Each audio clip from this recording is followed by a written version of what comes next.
ध्यान देने का विषय है। हम भगवद वाणी सुनते तो हैं, पर एकाग्रता से नहीं सुनते और उसका मनन नहीं करते।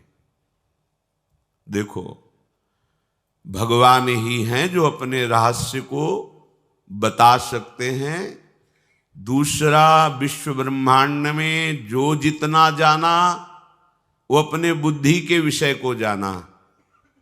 अनंत महिमा संपन्न श्री भगवान का स्वरूप अगाध है, अनंत है।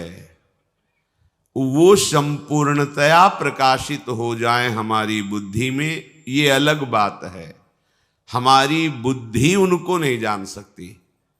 वो जितना जना रहे हैं उतना जानते जाओ तो अगाध समुद्र में अवगाहन करने लगोगे। जो ज्ञान के समुद्र हैं, प्रेम के समुद्र हैं, वैभव के समुद्र हैं, बल के समुद्र हैं। जैसे निर्मल जल भरा हुआ है पर ऊपर से उसमें काई फेन बुदबुदा है। अज्ञानी आदमी प्यास से प्यासा हुआ वहां पहुंचा, देखा यहां तो काई है, फेन है, बुदबुदा है, पानी शायद पीने योग्य नहीं है या है ही नहीं। अगर वो प्रयास करे और ऐसे करके काई फेन बुदबुदा को अलग करे तो निर्मल जल भरा हुआ है, उसकी प्यास बुझ जाए। ऐसे ही भगवान ने संसार समुद्र की रचना की और ऊपर से काई फेन बुदबुदा, सतोगुण रजोगुण तमोगुण फैला दिया और अंतः में आप विराजमान हैं। सुख शांति आनंद का प्यासा जीव जब भगवत प्रेमी महात्माओं का आश्रय लेता है और उनके वचनानुसार चलता है, चलने का मतलब है काई फेन बुदबुदा हटाना, तो इसी असत संसार में सत सच्चिदानंद का साक्षात्कार करके वो तृप्तो भवति, अमृतो भवति, सिद्धो भवति, तृप्त हो जाता है, अमृत पदवी को प्राप्त कर लेता है, सिद्ध हो जाता है। पर होता क्या है, संत महापुरुषों के समीप जाने पर भी हम प्यासे के प्यासे रह जाते हैं, क्योंकि हमें फेन बुदबुदा काई ये दिखाई देता है। यदि हम अपने श्रद्धा विश्वास को अचल करके मायाकृत रचना को हटा करके देखें तो सच्चिदानंद प्रभु ही विविध रूपों में स्फुरित हो रहे हैं। ऐसा संतों के वचन श्रवण करके हम जान सकते हैं। प्रायः दुर्गमो महत्संगस्तु दुर्लभो, पर दुर्गमो नजदीक पहुंचने पर माया फेन बुदबुदा काई का दर्शन कराती है और पहुंचा हुआ प्यासा जीव समझता है यहां तो निर्मल जल नहीं भरा है।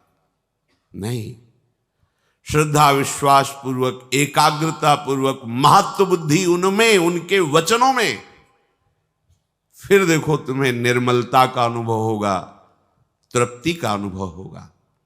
श्री भगवान स्वयं श्री मुख से कह रहे हैं कि जब बात करो तो मेरी करो, बोधयन्तः परस्परम। धिक्कार है हमारे जीवन को। जगत गुरु भगवान श्री कृष्ण की भी बात नहीं मानते हम, उनकी अवहेलना अपराध करते हैं। वो कह रहे मैं सर्वत्र हूं, फिर भी राग द्वेष, मेरा ही विलास है, फिर भी मैं तू का विलास। और तो और भूले तो भूले, तुम जिन भूलो मालाधारी, और भूले तो भूले, तुमने तो हरि की कंठी बंधवा ली, हरि का दासत्व ले लिया, अब तो हरि की बात मान जाओ। श्री भगवान कह रहे जो तुम जीवन में करोगे, बोलोगे, सुनोगे, वही तुम्हारा अंतिम जन्म का निर्णय कर देगा। मरते समय उसी के परिणाम से आपके अंदर चिंतन आ जाएगा और वही आपकी दुर्गति का कारण या सदगति का कारण बनेगा।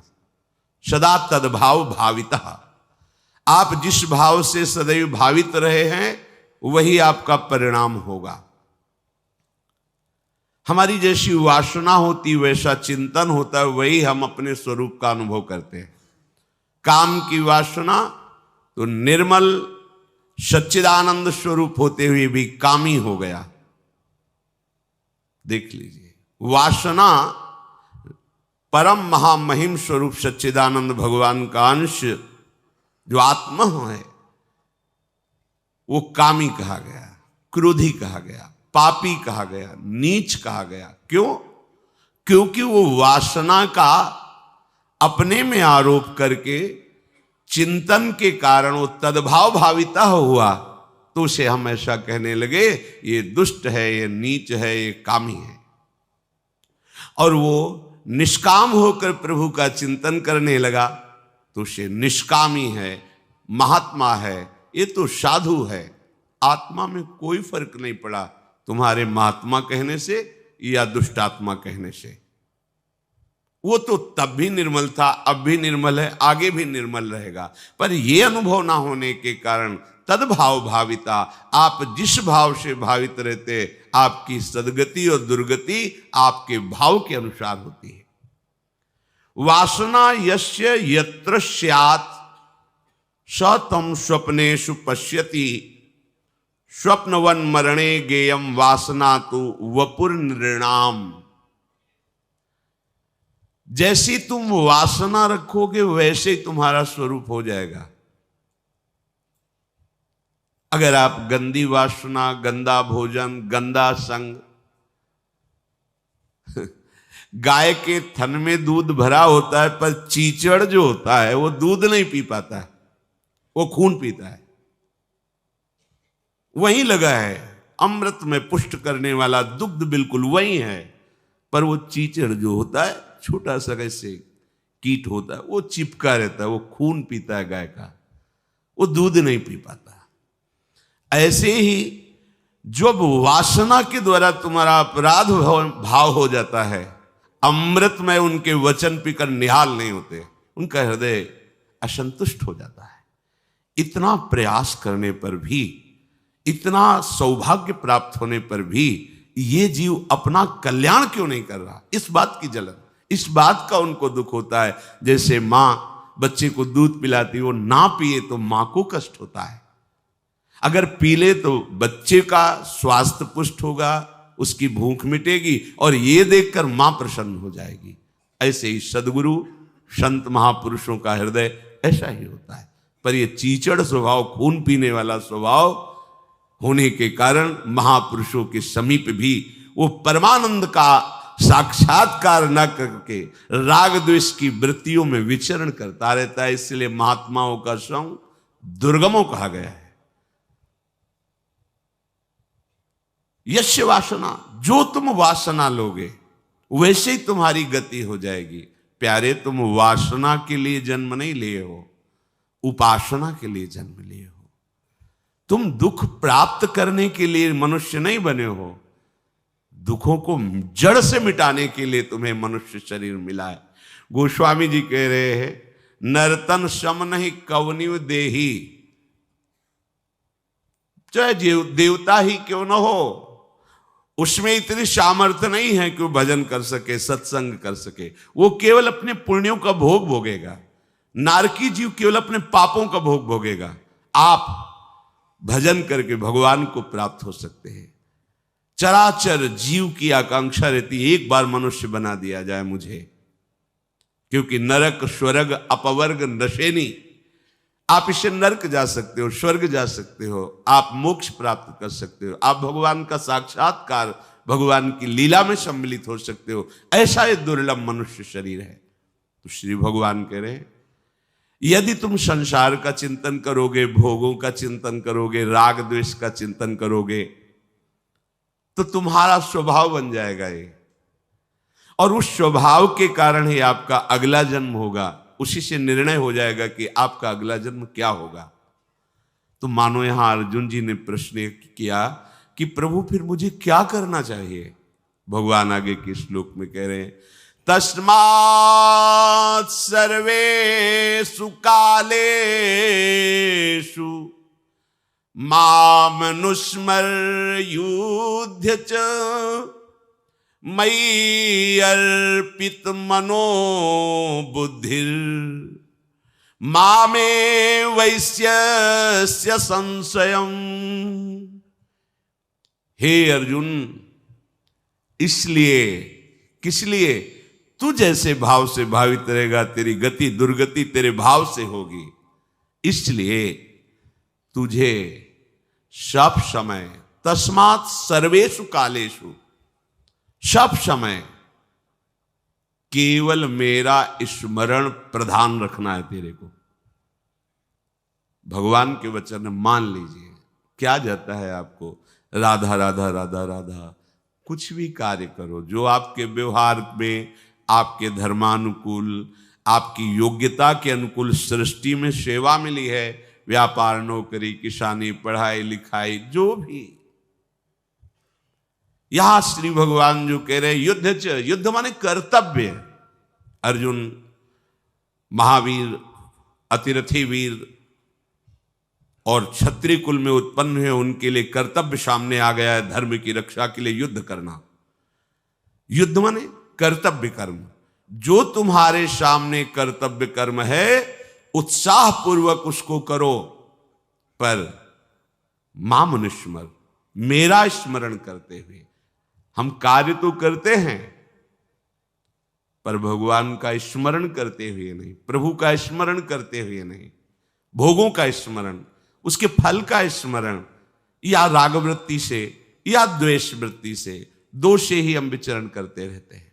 रागात्मक चिंतन या द्वेषात्मक चिंतन, ये दोनों हमारी दुर्गति कराने वाले हैं। संसारी जो भोगों में रत हैं, वो आध्यात्मिक की बातों को समझने की योग्यता खो देते हैं, पर जो सत्संग सुनते हैं, नाम जप करते हैं, उनकी बुद्धि में आध्यात्मिक बातें पकड़ने की योग्यता आ जाती है।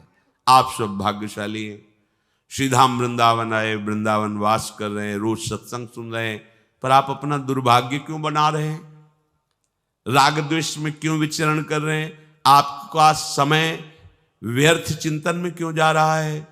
निरंतर श्री श्यामा श्याम के नाम रूप का चिंतन का अभ्यास करने का तुम्हें ये समय और सौभाग्य मिला, इसे दुर्भाग्य में बदल रहे हो।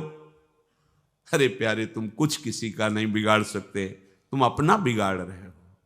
तुम कुछ किसी का नहीं बना सकते, अपना बना रहे हो। तुम जो भी करोगे वो तुम्हारे लिए है। तुम किसी का अमंगल करोगे तो तुमने अमंगल का महल खड़ा कर लिया है। उसकी तो एक ईंट रखी अमंगल की, तुम्हारे लिए महल खड़ा हो गया। तुमने एक गाली दी, 1000 गाली की व्यवस्था कर ली। तुमने एक को पानी पिलाया तो तुम्हें 1000 बार प्यास बुझाने के लिए पानी मिलेगा। ये यहां का सिस्टम है, हमारे भगवान का कानून है। तुम किसी निरपराध को दंड दोगे तो 1000 बार वही दंड तुम्हें भोगना पड़ेगा। तुम किसी को बचा लोगे, 1000 बार तुम्हारी विपत्ति में मेरा भगवान रक्षा करेगा। सिद्धांत को समझिए। तुम्हारा कर्म ही तुम्हारा मित्र है, तुम्हारा कर्म ही तुम्हारा शत्रु है। तुम किसी का कुछ नहीं बिगाड़ सकते, तुम किसी का कुछ नहीं बना सकते। जो कुछ करोगे वो अपने लिए करोगे। अपने को लगता है मैंने बाजी जीत ली, अमुक का विरोध कर दिया, अमुक की निंदा कर दिया, अमुक का यश गान कर लिया, या अमुक के अनुकूल हो गए। तुम किसी के अनुकूल नहीं हुए, तुम अपने अनुकूल हो। तुम किसी के प्रतिकूल नहीं हो, तुम अपने प्रतिकूल हो। अर्थात आप जो भी चेष्टा कर रहे हो लौट कर 1000 गुना आपको मिलेगी। यहां का सिद्धांत है। अब आप देखो क्या कर रहे हो, और जब उसका परिणाम आता है तो भगवान से रोकर शिकायत करते हो, हे भगवान तुम बड़े निर्दयी हो, तुम्हें ऐसा नहीं करना चाहिए। पर तुम लौट के देखो तुमने क्या किया है। वही फसल तुम्हें काटने को, एक दाना फेंका जाता है भूमि में, इसी भूमि में तो अन्न राशि के रूप में इकट्ठा होता है। तुम एक कर्म करोगे, वो 1000 रूप में आकर तुम्हें दंड देगा या तुम्हें सुख देगा। तुम्हारी समझ में नहीं आ रहा। अरे खेती में एक मन अन्न फेंका जाता है तो 50 मन अन्न तैयार करके देता है। तो एक कर्म भूमि है, इसमें तुम एक पाप कर्म करोगे, वो 50 बार तुम्हें दंड देने के लिए घेर लेगा। फिर कहोगे भगवान बड़ा निर्दयी है, मैंने क्या किया था। होश में शास्त्र सिद्धांत के अनुसार कार्य करो और भगवान का स्मरण करते हुए। कोई भी कार्य भगवत स्मरण रहित नहीं होना चाहिए। कोई भी कार्य कर रहे हो आप, कितना सुंदर है, राधा वल्लभ राधा वल्लभ, राधे श्याम राधा, श्यामा श्याम श्यामा। महान संत हो जाओगे गृहस्थी में रहते हुए, आनंद की धारा फूट पड़ेगी। शरीर छूटते छूटते तुम्हें भगवान मिल जाएंगे, जन्म मरण का क्लेश मिट जाएगा। पर हम प्रपंच को सत्य मानकर भगवद वाणी, संत वाणी, गुरु वाणी की अवहेलना करते हैं। हम सुनते थे पहले कि भगवान को बेचा जाता है, गुरुजनों का उपहास करके दुरुपयोग किया जाता है उनकी वाणी। तो मुझे लगता था ऐसा कैसे होता है, कोई अपने प्राण प्यारे को बेचने की बात कैसे। बाद में समझ में आया, प्राण प्यारे का नाम, प्राण प्यारे का यश, प्राण प्यारे का श्रृंगार करके, विराजमान करके अगर हम चाह रखते हैं जगत के भोगों की, जगत की मान प्रतिष्ठा की, लगभग ये बेचना ही माना जाएगा। ये होता है प्यारे को रिझाने के लिए।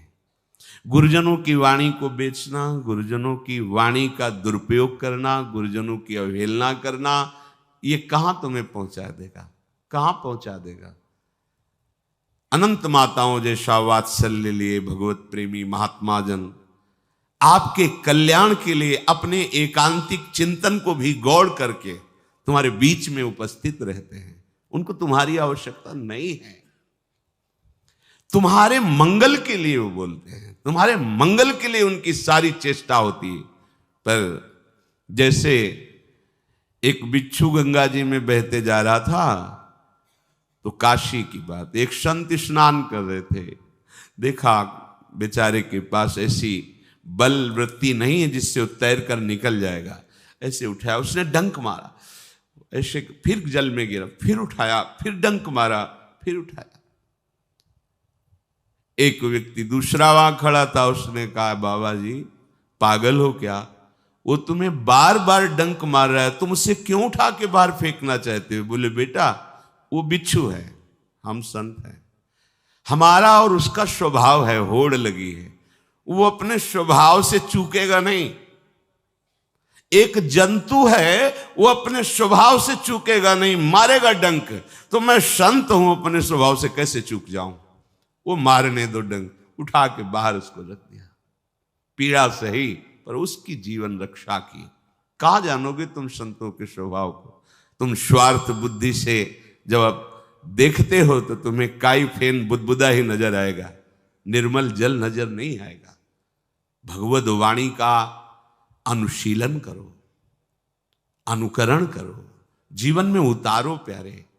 ये सत्संग जो आपको मिल रहा है, ये हम कह रहे हैं इसलिए नहीं, ये बड़ा दुर्लभ है जगत में। सब सुलभ है, सत्संग मिलना दुर्लभ है। लेकिन बांस में चाहे जितनी खाद पानी लगा दो, उसमें फल कभी नहीं लगे देखे गए। फूलई फरई न बेत। ये जो बेत स्वभाव के लोग हैं, बांस स्वभाव के लोग हैं, चाहे ब्रह्मा के समान गुरु मिल जाए इनको, ये सुधरने में नहीं आते। जो गुरु मिले बिरंच शम, मूर्ख हृदय न चेत। जो गुरु मिले बिरंच शम, फूले फरे न बेत, यद्यपि वर्षे सुधासम। अगर अमृत जल वर्षा हो तो भी उसमें फल नहीं लगेगा बांस में। ऐसे ये जो मूर्ख स्वभाव के जन हैं, रोज सत्संग सुनते हैं, 5 शब्द भी सत्संग के जीवन में नहीं उतारते, प्रपंच को सत्य मानकर उसी में विचरण करते रहते हैं, उसी को सत्य मानते हैं। आप अपने भाव को यदि नहीं बना पाए तो सत्संग क्या सुना। भाव जानते हो क्या चीज होती है। विश्व की समस्त शक्तियां एक साथ हमारा विरोध करें, पर हमारी जिससे प्रीति है उससे विचलित न कर पाए, उसे भाव कहते हैं। ये इसी भाव से ठाकुर को खरीदा जाता है, भाव से खरीदा जाता है। बेचे तो बिक जाऊं, भगवान कहते, भगत मेरे मुकुट मणि, मैं हूं भक्तन को दास, भगत मेरे मुकुट मणि। अपनो परण विशाल, भगत को पूरो परण निभाऊं, जाचे जाचूं, कहे तो बेचे से बिक जाऊं। अगर वो मुझसे कहे कि तो उसके लिए मैं भिक्षा मांग सकता हूं, मांगा बलि के यहां जाके। अगर जरूरत पड़े तो मैं उसके लिए बिक सकता हूं। कैसे कृपालु, वो आपको उपदेश कर रहे हैं, जो वात्सल्य समुद्र है। बैठा लो भैया, रोज सुनते हो। श्री भगवान कह रहे हैं, जो भी कार्य आपका धर्मयुक्त है, सत्संग सुनोगे, शास्त्र स्वाध्याय करोगे, तो आपको पता चलेगा कि आपका धर्म क्या है। नहीं तो पशु की तरह विचरण करते रहते हैं अपने लोग। पैसा कमाओ, भोग सामग्री एकत्रित करो, भोगो और मर जाओ, बस इतना ही क्रम है।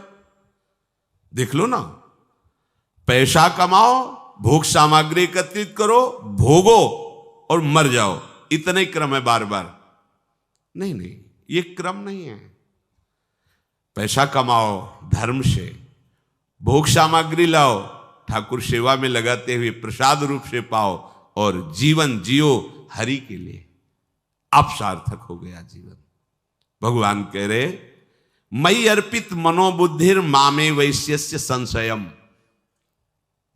जब तुम ऐसे चलोगे तो तुम्हारी मन बुद्धि मेरे में अर्पित हो जाएगी।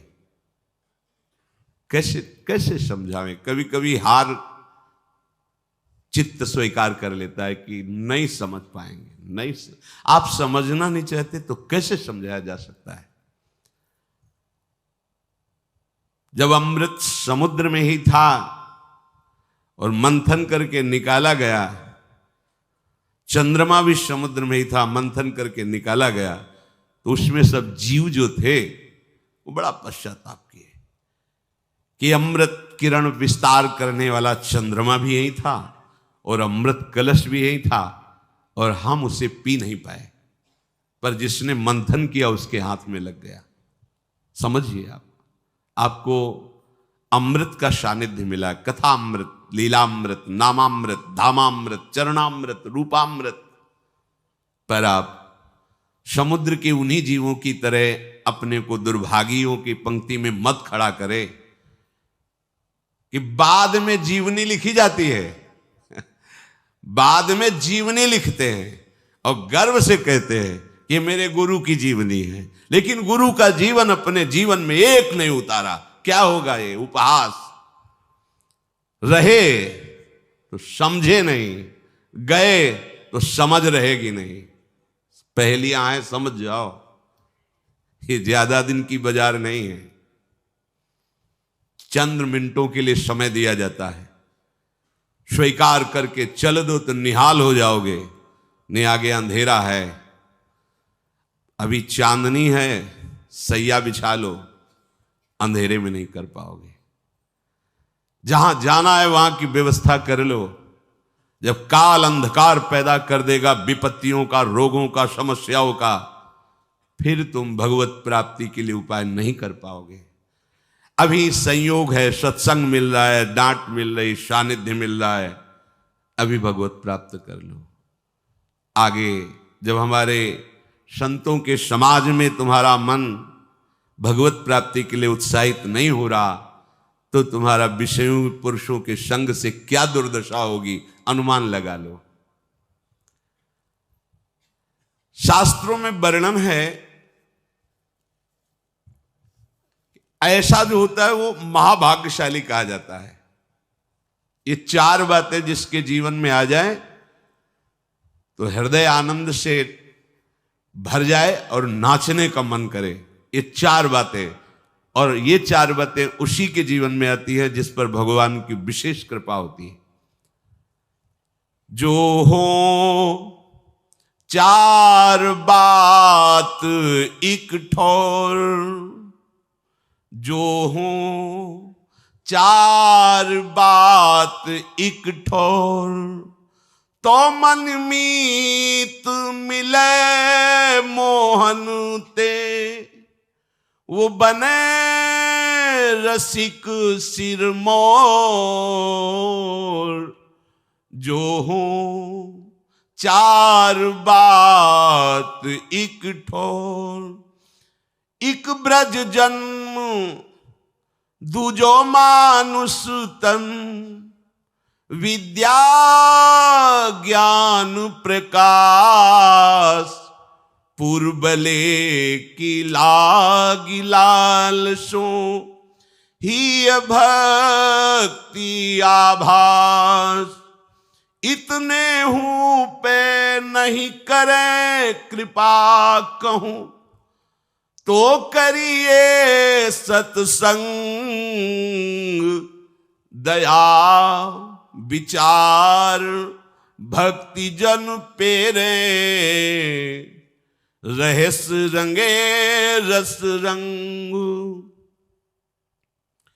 ये जिस शरीरधारी को ये चार बातें मिल जाए, वो रसिक सिरमौर हो जाएगा और उसका मित्र होगा मनमोहन ठाकुर। ललित त्रिभंगी श्याम सुंदर अखिल ब्रह्मांडों का नायक तुम्हारा दोस्त बन जाएगा, अगर ये चार बातें तुम्हारे जीवन में हैं। पहला, ब्रज में जन्म, दुर्लभ बात। अब हम इस पंक्ति में कैसे खड़े हो? ब्रज में जन्म हमारे हाथ की बात है, फिर तो हमारा मनुष्य जन्म गया। इसका क्या उपाय है कि इस पहली पंक्ति पे हम खड़े हो जाए? तो दीक्षा से नया जन्म माना जाता है। यदि वृंदावन रस का चिंतन करने वाले रसिक शिरोमणि सदगुरुदेव का आश्रय लिया जाए तो आपका ब्रज में जन्म माना जाएगा, क्योंकि आपका नया जन्म हुआ है। ये शास्त्र सम्मत बात है कि दीक्षा एक नया जन्म होता है। जो दीक्षा देने वाला है वो हमारा असली माता पिता है। क्योंकि आप कहोगे नकली भी होते हैं, हाँ, ये नकली है शरीर, ये टिकाऊ नहीं है। 50 वर्ष 80 वर्ष 100 वर्ष। लेकिन गुरुजी ने जो जन्म दिया है वो दिव्य चिदानंद भाव देह की प्राप्ति का है, और वो अनंत काल तक प्रियालाल के समीप रहेगा। जो मंत्र मिलता है, जो नाम मिलता है, वो प्रभु मिल गए। अभी आप समझ नहीं पा रहे। चेक हाथ में आ गई अरब रुपया की तो अरबपति बन गए, पर अभी 1 रुपया खर्चा करने के लिए हाथ में नहीं है। अब वो कार्य उसका आगे बढ़ेगा। आप बैंक जाएंगे, वहां जांच होगी, आपको पैसा 1 अरब, पर आप अरबपति उसी समय बन गए जब चेक आपके हाथ में है। ऐसे ही दीक्षा मिली तो आप प्रभु के उसी समय हो गए। आपकी स्वीकृति, आज से मैं वैष्णव हो गया, श्री हरि का हो गया। अच्छा, बोले आप बोलते हो, बोलने से क्या, प्रमाण दीजिए। नागरीदास जी परम सिद्ध संत रस में, जो ये रस का सार भजन शिरोमणि स्वरूप है, नित्य विहार रस के सिद्ध रसिक कह रहे, श्री हरिवंश शरण जे आए, श्री वृषभानु कुंवरी नंद नंदन, निज कर अपनी चिट्ठी चढ़ाए। जहां कोई महाप्रभु हरिवंश चंद्र जी की शरण हुआ तो प्रिया प्रीतम निकुंज के रजिस्टर में उसका नाम लिख लिया। नागरीदास जी कह रहे, सही बात तो यह है कि उन्होंने हमें स्वीकार किया है, इसीलिए हमारी दीक्षा होती है, इसीलिए हमें सदगुरुदेव मिलते। हमारे भाग्य का विषय नहीं। प्रियालाल ने मुझे घसीटा है, प्रियालाल मुझे स्वीकार किए। जिस दिन दीक्षा मिली उसी दिन चेक जैसे हाथ में मिली और अरबपति बन गए। उसी दिन आप प्रभु के हो गए, उसी दिन भगवत प्राप्ति के अधिकारी हो गए। अब जैसे आगे का प्रोसेस शुरू होता है, बैंक जाना, जांच करवाना, फिर सही निकलने पर रुपया मिलना, ऐसे ही अब आपकी जांच बैठेगी कि आप कैसे शरणागत हो। अगर आप कमजोर निकलते हो तो आपको फिर सहयोग मिलेगा भागवतिक, ऐसे मित्र मिलेंगे, ऐसा सत्संग मिलेगा, ऐसा शास्त्र स्वाध्याय होगा कि आपकी शरणागति नाटक नाटक न रह के सत्य हो जाएगी। इस मार्ग में यही तो बड़ा लाभ है कि झूठा खेले साचा होए। अगर नाटक से भजन करोगे तो तुम्हें सत्य भजनानंदी बना देंगे प्रभु, ये बड़े कृपालु हैं। तो दीक्षा नया जन्म माना जाता है। तो हमने यदि वृंदावन ब्रज के रसिक शिरोमणियों का आश्रय लेकर उनसे दीक्षा ली तो हमारा नया जन्म हो गया। शरीर का जन्म और दीक्षा का जन्म, इनमें दीक्षा का जन्म विशेष महत्वपूर्ण माना जाता है। तो एक शरीर का जन्म हुआ ब्रज में और एक हुआ दीक्षा का जन्म।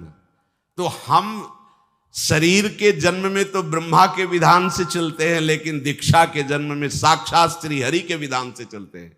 हरि ने मुझे जन्म दे दिया, अब हम पक्के ब्रजवासी हुए, क्योंकि हमारा जन्म हो गया। क्या? दीक्षा जन्म। इसे कोई नहीं काट सकता त्रिभुवन में, यह सिद्धांत है। अच्छा, ब्रज में सुअर कुत्ता कीट पतंग के रूप में जन्मे, अहोभाग्य, महापुरुषों ने मांगा है। पर कह रहे दूजो मानुष तन, और कई मनुष्य शरीर से तो हम कथा कह सकते हैं, सुन सकते हैं, नाम कीर्तन कर सकते हैं, नृत्य कर सकते हैं, प्रभु के लिए चीख चीख कर पुकार सकते हैं, और हम प्रभु की सेवा कर सकते हैं। लेकिन हम पशु पक्षी बने तो हम श्री जी की सेवा नहीं कर पाएंगे, हम प्रभु का यश नहीं गा पाएंगे, हमारी भाषा पशुवत रहेगी। वो दिव्य निकुंज की बात अलग है। देखो ना, यहां पशु पक्षी सब सौभाग्यशाली, तब कैसा जीवन है। अगर मनुष्य जन्म है, देखो आप बैठे सत्संग सुन रहे हो, आप नाम कीर्तन, आप पद में नृत्य करेंगे, आनंदित होंगे। मनुष्य जन्म और ब्रज में जन्म, मनुष्य जन्म ब्रज में जन्म, जन्म का मतलब आप निराश नहीं होंगे, ये सिद्धांत मान लीजिए। दीक्षा एक नया जन्म, तो हम भी ब्रजवासी। हरिराम व्यास जी कह रहे ना, हे हरि हम कब हुई हैं ब्रजवासी। तो हरिवंश महाप्रभु की शिष्यता स्वीकार की, अखंड वृंदावन वास आजीवन हरिराम व्यास जी ने किया। क्योंकि मनुष्य शरीर में विद्या और ज्ञान का प्रकाश होता है, अन्य जीवों के शरीरों में नहीं। इसलिए मनुष्य जन्म और ब्रज में जन्म, और इसके बाद तीसरी बात कह रहे हैं, हरि मिलन की लालसा, भगवत प्राप्ति का उद्देश्य। ये जो चार बातें बता रहे बड़ी दुर्लभ है। ब्रज में जन्म, मनुष्य शरीर से जन्म, और हमारे हृदय में भगवत प्राप्ति की लालसा। बोले भगवत प्राप्ति की लालसा तो बहुत कठिन है। तो अब चौथी बात कर रहे हैं, जो कृपा से कहीं सत्संग मिल जाए तो ये लालसा जागृत हो जाएगी भगवत प्राप्ति की। ये चार बातें जिसके जीवन में है, ब्रज में जन्म, मनुष्य शरीर, भगवत प्राप्ति का उद्देश्य और नित्य सत्संग, जान लो इससे बढ़कर कोई कृपा नहीं हरि के पास देने की।